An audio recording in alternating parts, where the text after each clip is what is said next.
We are back. This is Martin Spriggs with WELSTech, episode 377 for Tuesday, January 27th, 2015. And at my virtual side, as usual, talking about the tech stuff that we decide to talk about each week, Sally Draper from lovely New Ulm, Minnesota. I can say that firsthand because I was just there, and it was kind of lovely. Hi, Sally. It is lovely. Thanks. Hi, Martin. Nice to join you today, and looking forward to a great podcast. Not just me joining you today. We have our good friend and education guru, Jason Schmidt, on the line as well. Hi, Jason. Hey, Sally. Hey, Martin. How are you guys doing? Good. Education guru. Wow, that's a pretty good lead. Yeah. I was going to say, I was really just going to try and gloss over that one and pretend that it didn't happen. But he wants us to set the bar a little lower so he can exceed expectations. Yes, so. Let's spell guru with 2 O's and then we'll be good. That's pretty good. That's internet spelling anyway. Two O's before and after the R. So. That's right, yep. Yeah. Okay. Well, Jason is tech coordinator at Bennington ISD in Omaha, Nebraska. I didn't say that part, so I needed to get that in there. Y'all can keep talking now. Oh, okay. Happy to have you, Jason. We're starting a brand new series today, a series that will run once a month for I don't know how long we're going to do this, Sally, 5 or 6 times or so. We're I think it's 5. WELSTech Goes to School. We do need some schooling, and fortunately we have these experts coming in each month to talk about technology, classroom, school, etc. And Jason's the expert, the guru this week, and we're going to talk about math and technology. I kind of get technology, but I'm terrible at math, I'm afraid to say. So I'm glad I've got both of you who got that cornered. I'm glad we've got the experts on the show today. So, what about math and technology? Is there any tools, any ideas that are going to be new under the sun for those people that maybe play in that space? Well, I think the idea of the series, Martin, is that we kind of pull together a lot of the different math-oriented websites, apps, whatever it may be, extensions for your Chromebooks, whatever, so that we have kind of a master list and span all the different grade levels. So I pulled out a couple of my favorite math playground kind of activities. Thing, yeah. And over time I think we can beef up this list, add more and more to it as we hear more. It's nice to kind of put a stake in the ground, though, and say these are some resources, and let's grow from there and have some others. I'm going to start it off with featuring a really fun math activity for early elementary, or maybe your preschool, kindergarten age group, your early childhood ministries or whatever. It's a website called 2 More Than, and when you click to play, one of the numbers from 1 to 20 is highlighted, and you're supposed to pick the number that's 2 more than it. So you have to look around and find the number and click on it that's 2 more than. And when you do that, another one comes up. As I said, it goes up to 20, so it might be kind of difficult for the little guys, but if you're having trouble, there's a question mark icon. You can click on it, and it shows you a number line. So you can find the red number 13, and you can count 2 more than and see that you're looking for the number 15, and then click on it. So, fun little exercise. There's a companion one called 2 less than. Imagine that, where you can take 2 away. And for those early learners in math, it's really a great way to practice their addition and subtraction skills, kind of visualizing that number line. And if they need to, they can bring up help. So I thought that one was worthy of making the list. I don't know what you guys think. So Sally and Jason, is there a compendium of some sort or a good index or resource living out there that you go to find this kind of stuff, or you just kind of do a Google search? Well, I can tell you, Martin, what I tell my teachers when I get somebody who's asking for something in particular, I actually tell them to stay away from Google, just because you get a couple of really good things like right at the top, because those are, commercial products, and they're very well linked and very well known within a search engine. But then if you want to get beyond those, that's not always the best way to find what it is exactly that you're looking for. So what I always point my teachers to is I tell them to go to a social bookmarking website. So my personal favorite is Digo, of course. And we've talked about that on the show in the past. And I think one of the things that I'm more than willing to share is my Digo library. But beyond just my own materials, there are literally thousands of people who have looked at these websites and added a tag, let's say math or maths, or depending on where they are in the world where they've bookmarked these things. And the reason that I point people to Digo or to a site like Delicious or Pinterest or something like that first is because all of these have been seen and vetted by a human being. With Google, you're all trying to game the algorithm and figure out how to get your search results ranked higher, and that doesn't necessarily mean that it's a quality resource. So if I point my teachers to once again to a site like Digo or Delicious, they can go in there, and I know that a human being has seen this and made a judgment call on that, and that means that it's a little bit more worth consideration, a little bit easier to follow through on, to have that be something useful.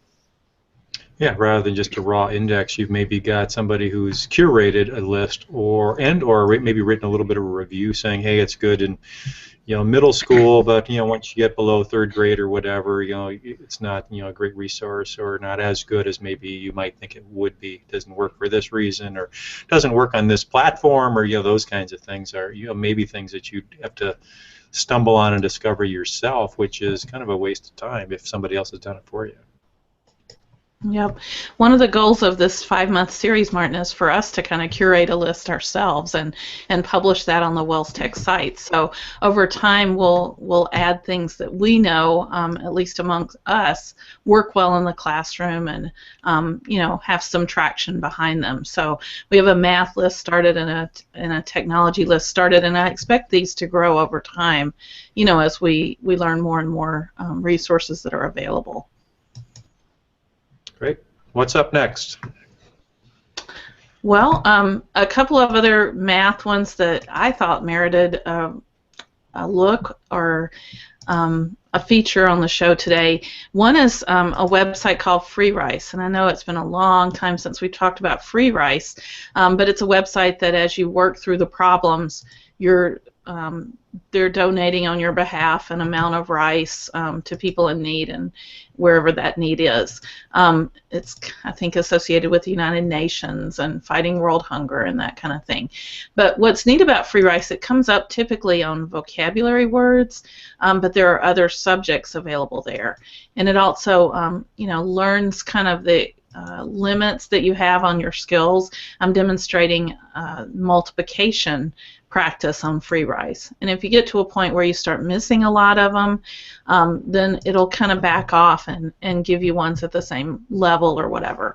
And I think these kind of activities are nice to have available for your students for some of their free time or whatever, just for drilling, and again, just the fact that it kind of learns who they are and adjusts to what their skill levels are as they work with the site. So, I know there's some sites, and we'll talk about Khan Academy specifically, where you could base your whole math curriculum off of what's available online. But there's other sites that are really great for drill, that give the kids some more quick feedback and good for filler time and things like that. Okay. Jason, what's kind of your go-to? What do you recommend most often when you've got your math teachers at the door wondering, hey, what good resources are available? Well, one of the things that we make use of a lot in my district is we have a subscription to IXL. So let me just do my screen share here real quick. So IXL is a huge website for all kinds of, any kind of math kind of skills that you wanna work on. You can use this. So everything, and it's all Common Core standards aligned. based on age level. So you have tons of different exercises and content and things like that here. The practice ability is infinite. You don't have kids worried about doing the same thing over and over and over again. It's always going to be something different, no matter when they come in.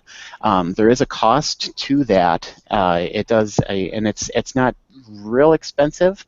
At least in my world, I suppose it's probably a little expensive to schools that want to take advantage of it. But I want to say it's somewhere around $3-4 a kid for an entire year. But you get really great records. You get lots of different kinds of exercises and different things that kids get the practice to work on. And then it gives really great record keeping for you as well, so you can know exactly how many times the kid has attempted a particular problem, and if they've got that mastered, they earn points. It keeps track of how much time and things like that. So it does a really great job as far as all of that's concerned. And then it's also got an iPad app where they can sign in and they can access all of those same materials that they have available online. They can do the same thing. They can do the same thing on the iPad. A couple of things that you do kind of have to be you do have to watch for, though, is it's up to the kids. They can pick whatever level they want. So you could have 6th graders coming in here and working on preschool or kindergarten things that, just to make themselves look busy. So you do have to, but it gets reported to you as the teacher to see what each kid is doing. But you do have to kind of keep an eye on that. But we've found that this is a really great way to help address some of those additional instructional needs that kids might have, and we use this with kids all the way from, we start at 2nd grade and we go all the way up to 10th or 11th grade, I think. They can access these materials, so it's pretty good stuff. So this would be in addition to the resources available from the textbook or the curriculum that you would have in place. So these would just kind of fill gaps or give extra practice materials. Yeah, that's exactly right. For those kids who are either below level or beyond level, we do a lot with IXL in that, more of the enrichment and remediation kinds of things. And then those kids that are on level, we use this to push them maybe a little bit and just validate where they're at and see how we can kind of meet their needs even better. Okay, cool. Jason, I'm not sure if you pointed it out, but as you were working through those exercises you were shown on the screen, there's also an option to read to you. So for people with reading disabilities or whatever, there's audio reading of the problems and that kind of thing. And I know people that are behind their levels and things in reading might be fine in math, except they can't read the word problems and things. So the fact that it gives you that option is a big plus as well. Yeah, and I know it does that on the younger grades ones, but I don't know for sure if it does that with the older kids. Okay. Okay. So it looks like you've got Khan Academy up on the screen. You want to go for it? Sure. It's kind of a standard, and I would guess many of our listeners are aware of Khan Academy, but they have, like I said earlier, a pretty robust full math curriculum, and they have another component to it that perhaps you haven't experienced. I know Khan Academy started as videos where you could watch the video and learn, but they also have a really robust drilling of the concept and a coaching component. And so the students are in kind of a gamified drilling thing where they earn points and badges and things like that. And you as the teacher can go behind the scenes, just like Jason described with IXL, you can go behind the scenes and get all the reporting. They even email you periodically and say, here's your student's time, and progress on the different things they're working on. So there's two sides to the tool, and if you haven't experienced that coaching side, I do have a link that I'll include in the show notes to all kinds of coaching resources. Let's see if I can bring it up real quick. While so you're doing that, is there a fee to Khan Academy at this point, or you reach a certain point and there is one? Is it totally free? I'm pretty sure it's totally free. Jason, maybe you could correct me. Yep, you're right. It's completely free. They received a couple $1 billion from the Gates Foundation, so as far as I know, there's no plan to ever charge for it. So, and now on my screen, I'm just showing those coaches resources, and they have it broken down for K to 12, for parents and mentors. There's information for homeschoolers. There's out of school time programs, and a robust list of reference materials, so you can learn all about creating your different accounts, your class accounts, adding students, and the whole coaching process. There's just lots and lots of support here and how-to guides to help you get started. If you scroll down the page, it's a pretty long page. There's case studies of schools that have used it, people that have used it in homeschool environments. All of that is available on Khan Academy. So yeah, lots here. A really nice job in rebuilding their website. It used to be a little kludgy to work through, but it's a nice resource at this point. So very easy to navigate. It's got kind of a Google look with material design where it's a little bit blocky but primary colors, and looks nice. It's visually appealing. So I'm assuming it's mobile friendly too. So that's good. Yeah. Those are the math features, but I do want to just make a comment, if there's something that you're using in your classroom, those that are watching today, that isn't on our page, we'd love to grow our math resources, so be sure to let us know. Yeah. So we should probably move on to technology. Before we do that, maybe from your perspective, Jason or Sally, what is the state of technology education? It used to be, well, we're all going to go to the computer lab and we're going to pull out, a Mavis typing tutor and, spend a half hour and then we're done. What's the objective at this point with all these kids coming in with probably some technology skills already? Well, this has been a really big hot button in our planning, both at my district and with our Lutheran Elementary School too, where we're trying to figure out how this fits in with the whole instructional process. What purpose does technology have with how kids learn, and not just how they learn, but what they learn. Do we need to teach them typing anymore? Do we need to have a technology class? And if you look at the way that things are just going with education technology trends, if you read ISTE articles or the circles that I run around in, there's a really big push right now for an integrated approach. This is not, you probably have heard the saying, if technology is an event, you're doing it wrong. And that's really kind of the way that I see things are going. No, not so much. We have our technology class where we do stuff with the computers for a half an hour a week or whatever it is, but it becomes we're using technology to learn about math. We're using technology to explore characters in our reading class. We're using technology to share our faith and to witness and collaborate with each other and learn how to use these tools that are really becoming a part of our everyday lives. To be more productive and to learn more effectively, and kind of sift through all the information that's coming at us. Right.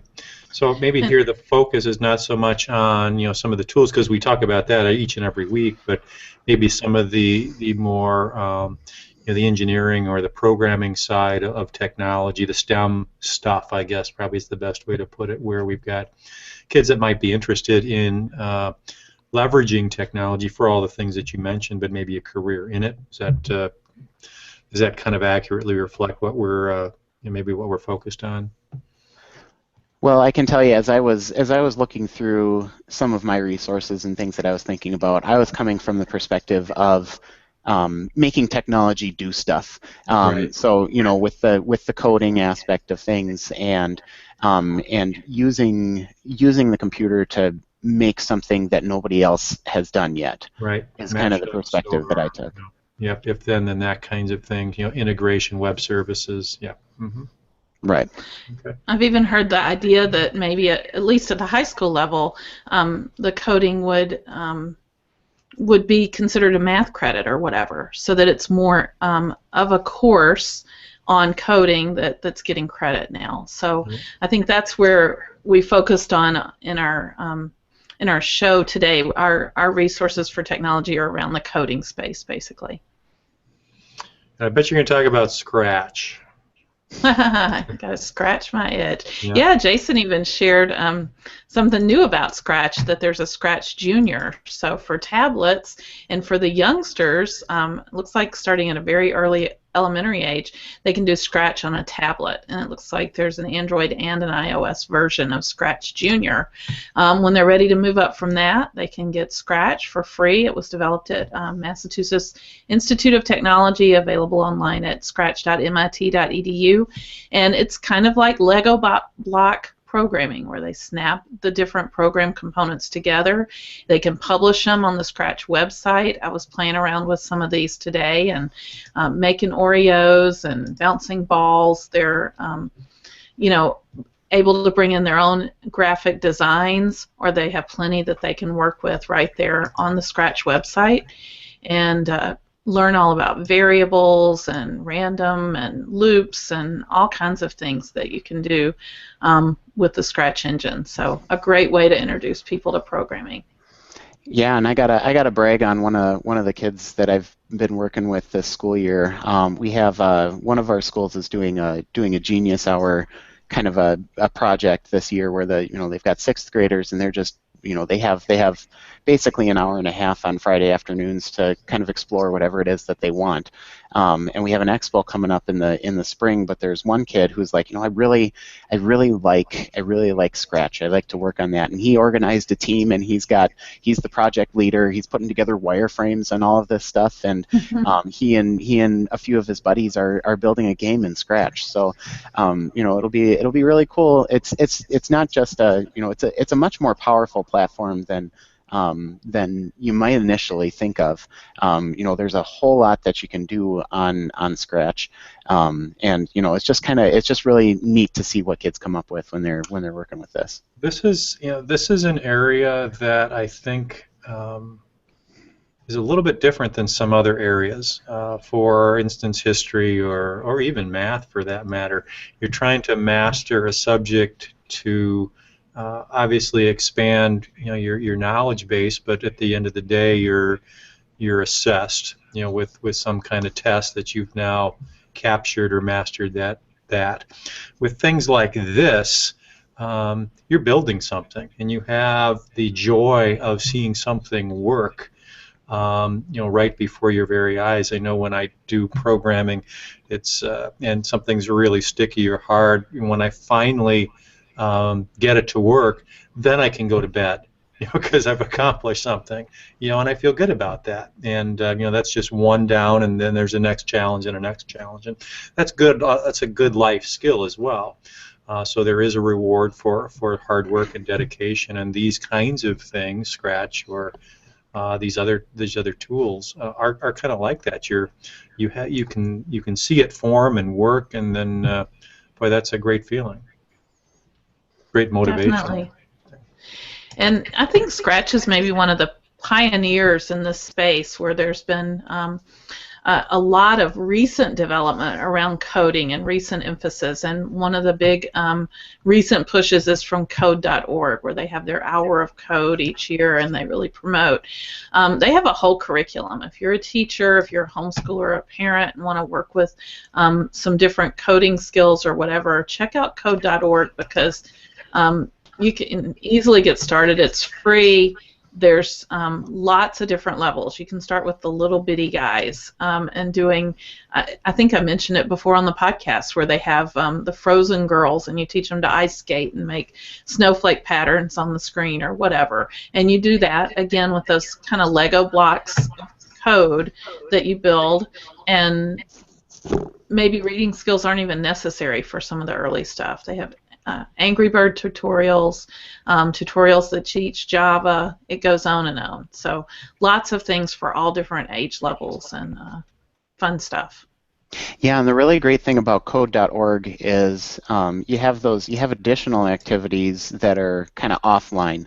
So you don't have to. It doesn't have to be a device for each kid, or everybody's working on a Chromebook or a laptop or an iPad or something like that. You have a lot of flexibility with the way that you can do those kinds of activities, and getting at those soft skills that Martin was talking about. That stick-to-itness and the perseverance and the kinds of things that you just can't sit down and teach in a class. You get to a lot of that with coding. Cool. Martin, Jason, I just want to mention there's a little echo maybe. I don't know if you're hearing that, Martin, but a little bit of echo. I think it's my fault. Okay. Yeah, Blame Jason, the go ahead guest. with your. Yeah, nice way to call him out, Sally. Sorry. Jason, you have anything else in this category?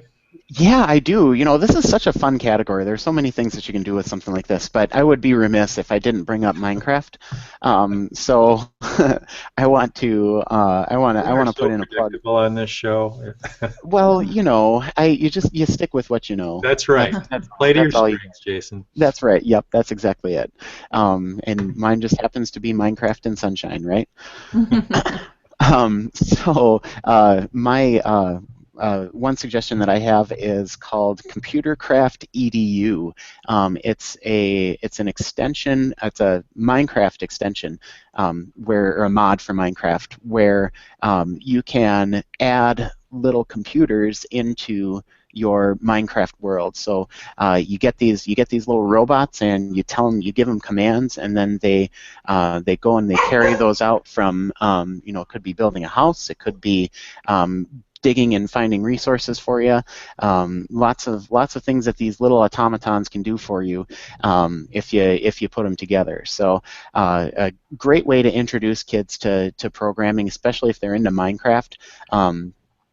And then maybe that's a way to also get them going with another programming language. This uses Lua, but the nice thing about the EDU version of Computercraft is that it's a Scratch-like interface. So you drag and drop your commands into a grid, push the go button, and then it goes and does what you tell it to. So love Computercraft EDU. It's super cool. So this is going to maybe come up in our news and tech when we're talking about Google Glass and the demise of that. But Microsoft kind of had a similar announcement called HoloLens.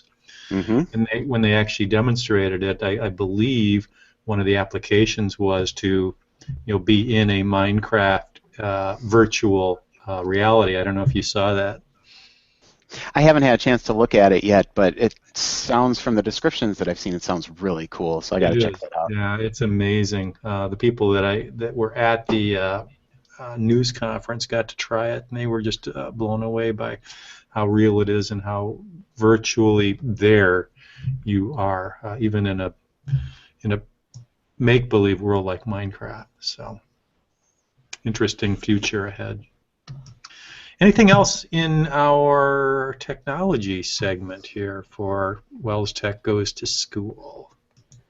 Well, there's lots more there, but I think that's a good overview of some of the things that we've listed there. And again, we'd love to add to the list if you have favorite technology, especially along the lines of introducing students to coding and things like that. We should probably, now that you've created this nice fancy page, Sally, also put this in the wiki, huh? That's an idea. Thanks, Martin. I like that. Where they could actually add it themselves if they've got other resources. So it's just, yeah, definitely. I think we do have some pages. Well, I think we do have some pages in the wiki. It's just not as extensive. Right. And this was more along the lines of some of our other resource pages, like our ministry resource page and that kind of thing. So, yeah, all good. All right, let's move on. Are we on to news and tech?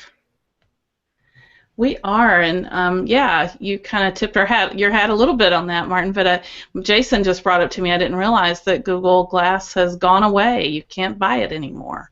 And I missed out on purchasing, what, $1,500 pair of glasses. I guess I've lost the opportunity. Yeah. Yeah.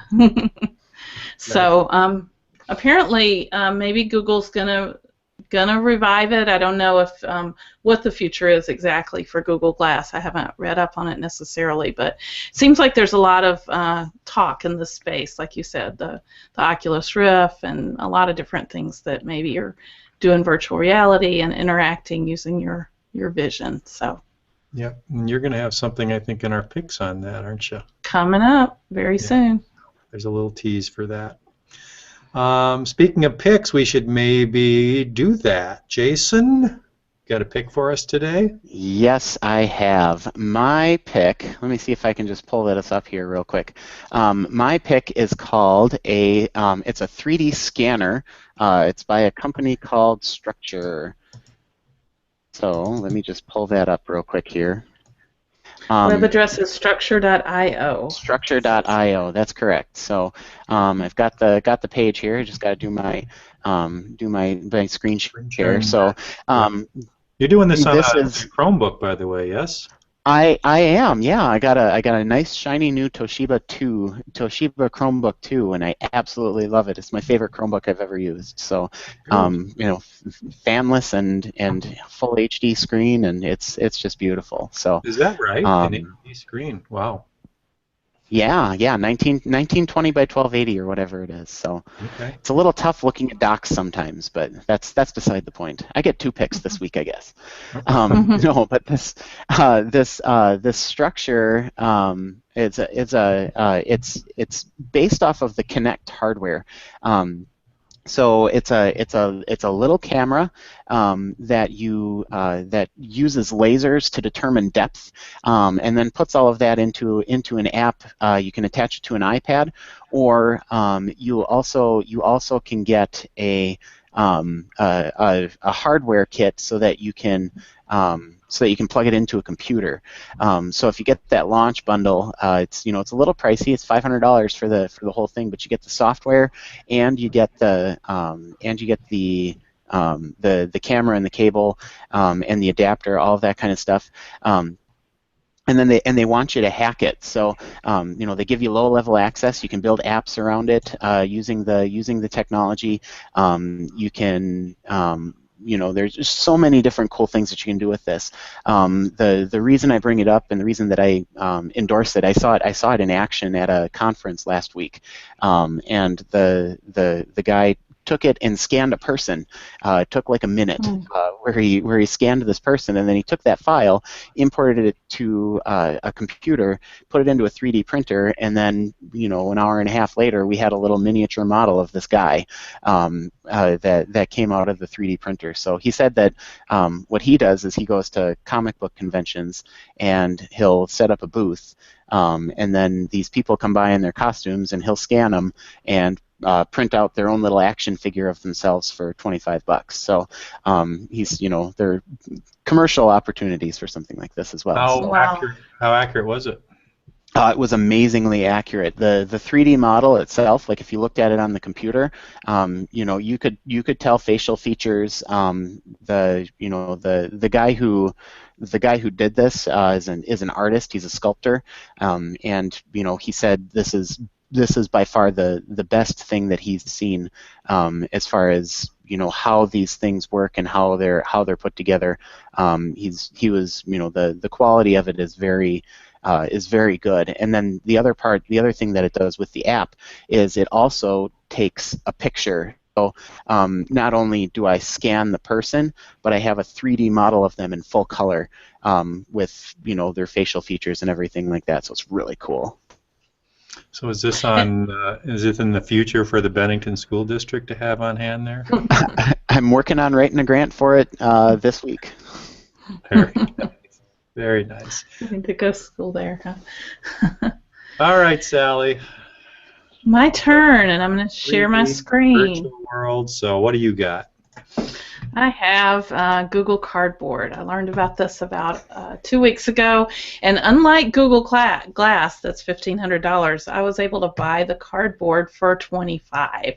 It was a do-it-yourself kit, and it came and we put it together. It looked a lot like what I'm showing on my screen right now.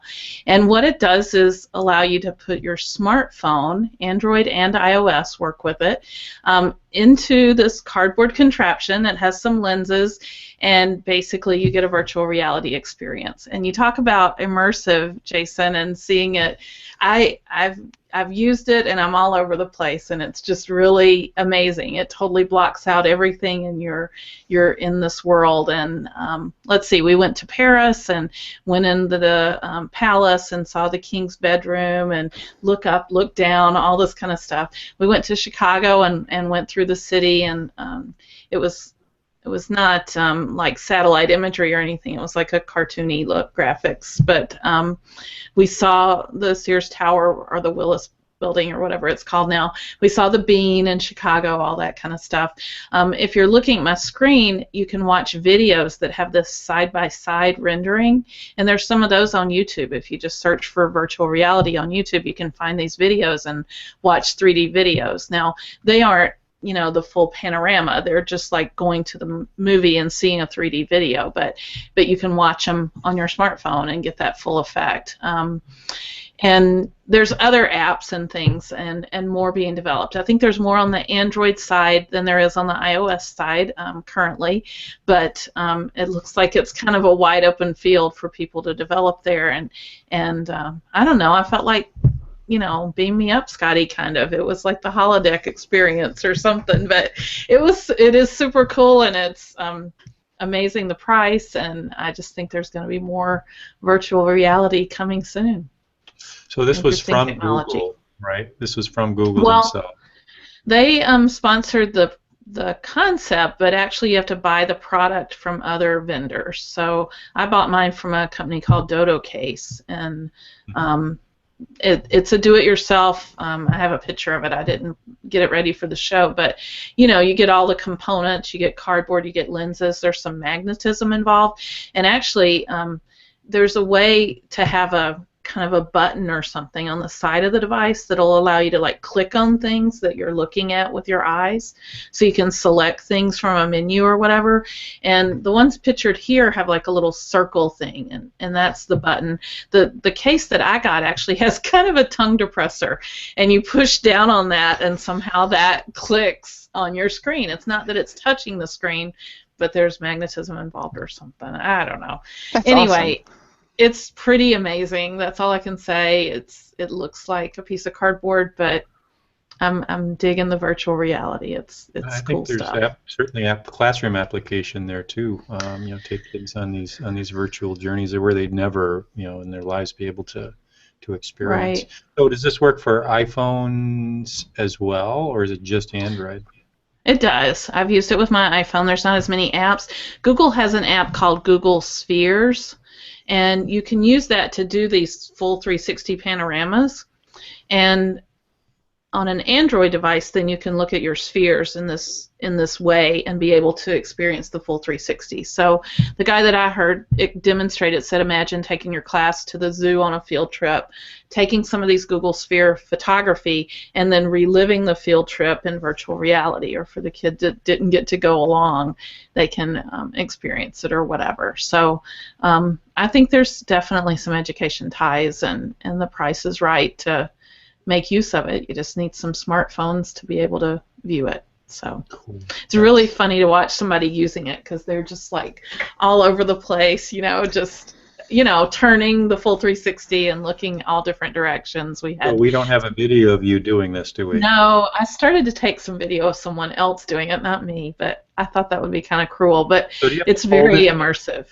You have to hold it to your face, or is there a strap Right. that comes with it? No strap. Actually, the company I bought it from has like a hat with a contraption that'll attach to That really cap increases or the whatever. coolness. Does it Yeah. have a spot for cans too and straws? Super cool. But I think it's kind of, well, especially mine with the popsicle stick, it's kind of like a Viewmaster Viewer feel. But yeah, I can't tell you how dumb you look, but how immersive Guaranteed it to really is. get you beat up in school. Yeah, whatever. Probably. Just a true nerd. Actually, That's geeks are a little more trendy now than they used to be. So all. people like geeks now. Anyway, Google all Cardboard. right, my pick is not nearly as cool as either of those two picks. It's probably a little more practical, however. And that is one of my favorite note-taking apps, which has actually been one of my picks before. But there's a website around it now, and I think a very useful application for OneNote. OneNote is a Microsoft product, comes with the Office suite. So if you have Office 365 or if you just have the regular Office suite installed, you're going to have OneNote as well. And they're really trying to position OneNote. OneNote is a great note-taking application, and has entrenched itself in on the laptops of a lot of college students and high school students, because it really does a nice job at taking notes, and it kind of mimics the real world experience of note taking, where you have a notebook and you have tabs and pages and subpages, and it'll collect anything. It'll collect audio, video, images, text, of course. It'll do OCR. You can dump documents in it. It's really just kind of a great trapper keeper, digital trapper keeper. Dating myself a little bit, but trapper keeper for your computer.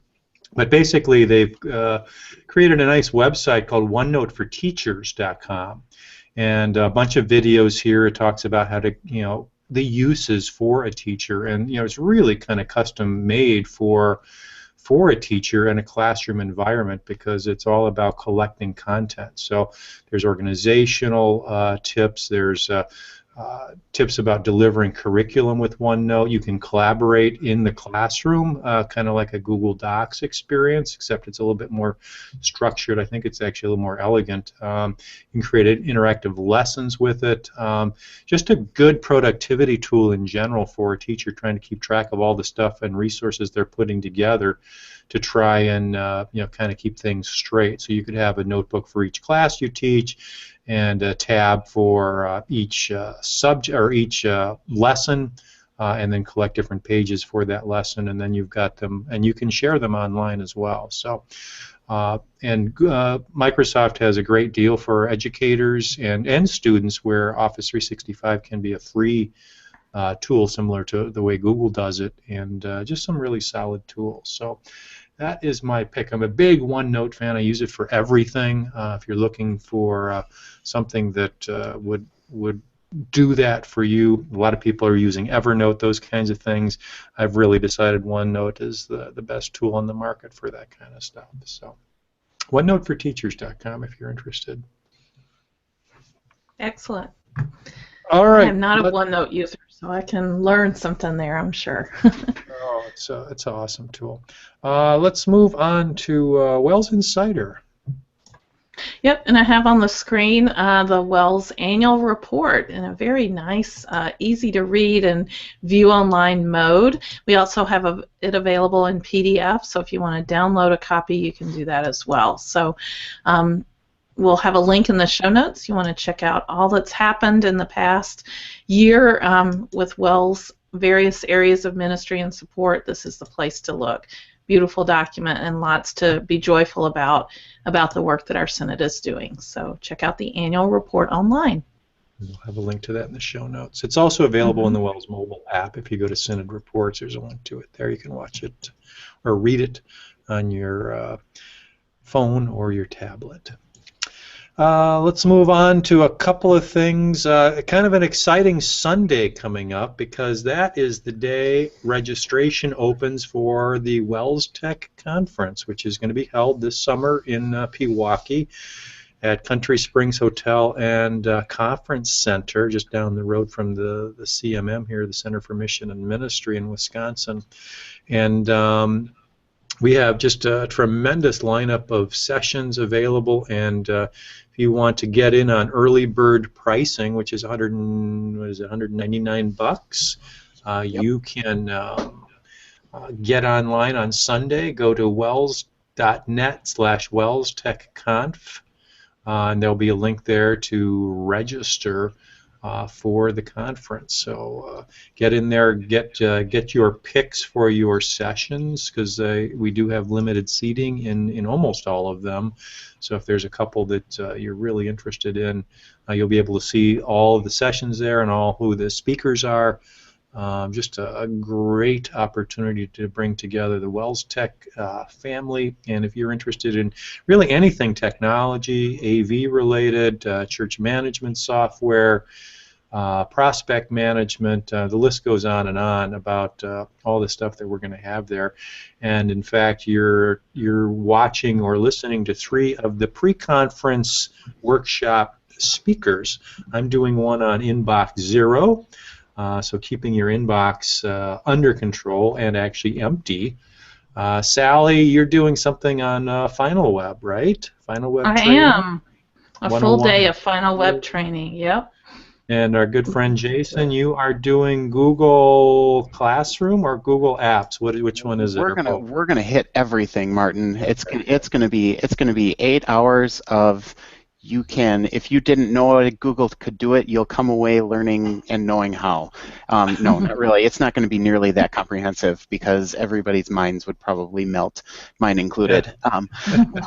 And both of you are doing all day, so morning Yep. and afternoon session. I'm just doing a morning session, I think. So. Yep. And all 3 of us are speaking during the regular conference as well, so there'll be plenty. I can't wait to unveil the site and show folks all the wonderful speakers that we have lined up. It's going to be exciting. And at this very moment, I'm building a mobile app that will go along with the show or with the conference, and that's going to be really cool as well, where you'll be able to build your own schedule, and we've got all kinds of interactive tools there where you can interact with other attendees or speakers, surveys, all kinds of cool stuff. So we'll let you know more about that as we move forward. Yeah, I hear registrations for this are going to sell like hotcakes, so I think we better get in early. Yes. Okay. Register early and register often. Yeah, early and often. WLC's doing something, Sal. You want to share something about that? Yeah, actually they're doing several things, and our friend Jason is involved in that as well.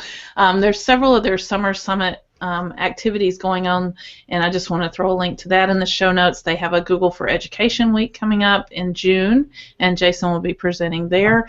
iPad in Education, July 13th through 17th, and then Web App Coding and Development in Education, July 20th through 24th. So something for everyone going on at WLC this summer, and you can also get college credit in the process. So can't beat that. Check it out with the link in the show notes. Beautiful. We only have a little bit of feedback this week, so Sally, what do you got? Actually, it was me that was doing the feedback, and so I'll just own it right there. A couple of interesting links, and this is along the lines of aggregated education resources. There's 2 different pages. This one's called Google Apps and Chromebooks Web App Recommendations, so specifically applications that will work on Chromebooks and extensions for Chromebooks. And this is a lengthy page, folks, so if you're using Chromebooks in the classroom, you might find some really useful stuff here. All kinds of different things available on this page, so check it out. And then also in the Chromebook spectrum, a page of extensions specifically for the Chrome browser. And I use some of these, but I was not aware of all of them, so you might want to check this out as well. There's my friend Snagit represented there. AdBlock is excellent, keeping advertisements off your screen, and many, many more that I think you'll find useful for your classroom setting. So check out the links in the show notes, especially if you're a Chromebook user. Yeah, I saw TLDR on there, and that's one of my favorites. Too long, didn't read. Love that. Too long, didn't read. What does that do, Jason? It basically takes content on a page and truncates it. It uses an algorithm to summarize what it is. So if you've got a really long article, you just push that button and then it summarizes it, and then you read the summary. So too long, didn't read. Reader's Digest version, yeah. Yes, that's exactly right. All right, cool. Awesome. Is that it for feedback, Sally? That will do it for this week, yes, sir. Okay, if you'd like to contribute, and we wish you would, go to welstech.wels.net and enter a comment there or leave a voicemail. We also are on all the social networks. Twitter, Facebook, Pinterest, Google+, Digo, Jason mentioned, one of our favorites as well. Or just send us an email, WELSTech@WELS.net. We would love to include your comment or suggestion on next week's show. So you math and technology teachers out there, we'd love to hear from you. Definitely. Sally, what are we doing next week? I assume we're going to have a show, another one. Next week we're going to celebrate because we finally got the WELSTech conference live and ready for people to register. And we're going to celebrate by just kind of walking you through the large selection of sectionals, the different speakers and things like that that are available as you register for the WELSTech conference. Looking forward to unveiling all that selection for you next week on the show. Yeah, and what we have in mind is to try and feature particularly interesting topics and sessions and speakers, maybe get them on and do some interviews and a little bit of a tease. What's your appetite for what you might hear if you were in attendance at the conference? So I'm looking forward to that process. Mm-hmm. Featured video is something we already talked about on the show, Khan Academy, right? That's right. I found a whole video series that'll help those who want to use Khan Academy from the teacher perspective. So I pointed out before that there's a lot of online resources that you can read and screenshots and tip pages and things like that, but Khan Academy's also produced a video series, and I'll just include in the show notes one of those to get you started, one that's about their software and how students interact with it. It's not just about watching videos on Khan Academy. There's lots more that you can do there, and this video will give you an idea to get you started. Cool. Thank you. Jason, as always, excellently done. You put the O in guru. It's going to be my new tagline. That's right. Guru with 4 O's. That's right. All right. Sally, excellent as well. Thank you for all that you do to make this show go. And of course, our viewers and listeners, we appreciate you joining us. Spread the word. Let everybody know that WELSTech has got some good stuff going on. So we will talk to you next week. Blessings.